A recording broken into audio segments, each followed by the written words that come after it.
Բարև ձեզ։ Փաստինֆո եթերում շարունակում ենք հետևել միջազգային իրադրությանը։ Իրանի հետ ստորագրելով խաղաղության համաձայնագիր, Միացյալ Նահանգների ղեկավարությունը կարծես թե չի ցանկանում նեղացնել նաև Իսրայելին, քանզի Իսրայելի մոտ կան առարկություններ, հատկապես հարավային Լիբանանի հետ կապված։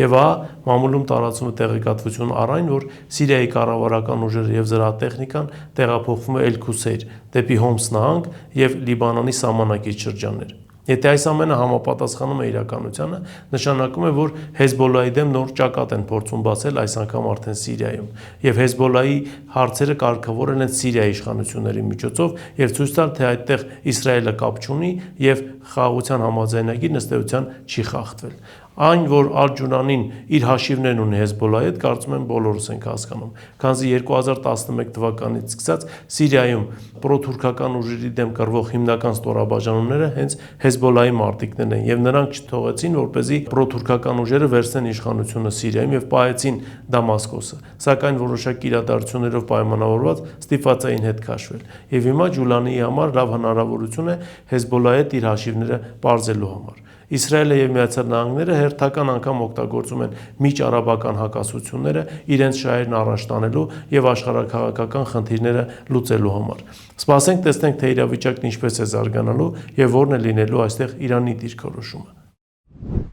Մյուս թեման, որին ցանկանում եմ անդրադառնալ, Մոլդովա-Ռումինիա հարաբերությունների հետ է կապված։ Ռումինիայի ստորին պալատը ընդունել է որոշում, օրինագիծ համաձայն որի միավորվում են Ռումինիան եւ Մոլդովան։ Հիմա այդ օրինագիծը ուղարկվում է Սենատ եւ նրա հաստատումից հետո կսկսվի գործընթացը։ Հիշեցնենք, որ նույն Մոլդովայի ղեկավար Մայա Սանդոն Ռումինիայի քաղաքացի է։ Մոլդովայի դպրոցներում տևական ժամանակ է դասավանդվում է Ռումինիայի պատմություն։ Եվ երբ խոսվում է եվրոինտեգրման մասին, ապա հասկացվում է, որ Ռումինիան պետք է կլանի Մոլդովային եւ ըստ էության Մոլդովա պետությունը դադարելու է գոյություն ունենալ, բայց այստեղ կա մի շատ կարեւոր բայց։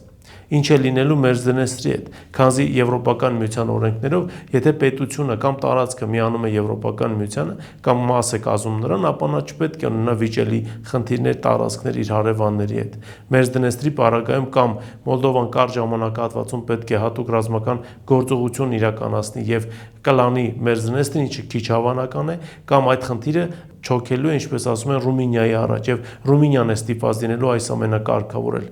Որքանով սա ձեռնտու է Ռումինիային, սա կտեսնենք առաջիկայում, քանզի եթե Ռումինիան մտնում է կոնֆլիկտի մեջ Ռուսաստանի հետ, նշանակում է ՆԱՏՕ-ն է մտնում կոնֆլիկտի մեջ Ռուսաստանի հետ։ Մերձդնեստրում կանգնած են ռուս խաղաղապահները եւ անտարակույս այս ամենը հանգեցնելու է լարվածության տարածաշրջանում։ Ինչ կլինի հետագայում մենք կտեսնենք, բայց հիմա շատ կարևոր է արձանագրել մի բան։ Հերթական լարվածության օջախն է առաջանալու այս անգամ արդեն Ռումինիա-Ռուսաստան հարաբերություններում։ Արդեն այդ հարաբերություններում որոշակի լարվածություն կա։ Ռումինիայի իշխանությունները որոշել էին փակել Կոնստանցիայում Ռուսաստանի գլխավոր հյուպատոսությունը եւ սրան ի պատասխան Ռուսաստանն էլ որոշել է փակել Սանկտ Պետերբուրգում Ռումինիայի գլխավոր հյուպատոսությունը։ Այնպես որ լարվածությունը գնալով խորանում է եւ սա կարող է լավ առիթ լինել այդ լարվածությունը ավելի շիկացնելու համար, հատկապես այն գերտերությունների, ովքեր ցանկանում են իրավիճակը լարել նաեւ Ռումինիա եւ Ռուսաստանի միջեւ եւ նոր ճակատ բացել ընդդեմ Ռուսաստանի, փորձելով որոշ չափով օգնել Կիևին։ Սպասենք իրադարձությունների զարգացմանը։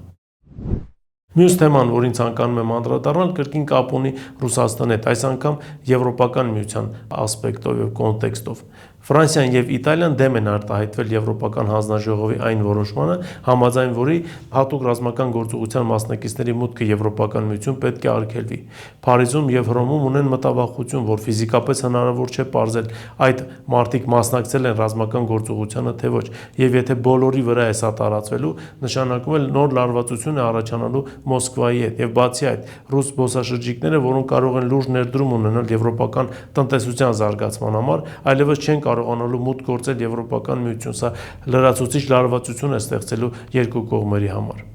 Կարծում ենք, որ Ֆրանսիան եւ Իտալիան միակը չեն եւ նոր երկրներ եւս միանալու են սրան։ Հատկապես խոսքը այն պետությունների մասին է, որոնք ունեն լավ հարաբերություններ Ռուսաստանի հետ, օրինակ Սլովակիան, օրինակ Հունգարիան, օրինակ Չեխիայի նոր իշխանությունները, եւ նրանք անտարակույս միանալու են այս օրինագծին։ Սպասենք տեսնենք, թե իրավիճակը ինչպես է զարգանում եւ ինչ նոր հանգամանքներ են ի հայտ գալու Եվրոպական հանձնաժողովի կողմից առաջ քաշված այս առաջարկության հետ կապված։ Այս թեմաներն էին, որոնց այսօր ես ցանկացա անդրադառնալ։ Դուք շարունակեք բաժանորդագրվել մեր YouTube-յան ալիքին, ինչպես նաև շնորհակալ ենք այն նվիրատվությունների համար, որ արվում է ձեր կողմից մեր ալիքի աշխատանքն անխափան ապահովելու նպատակով։ Այսօր այսքանն է, շնորհակալություն, կհանդիպենք հաջորդ անգամ։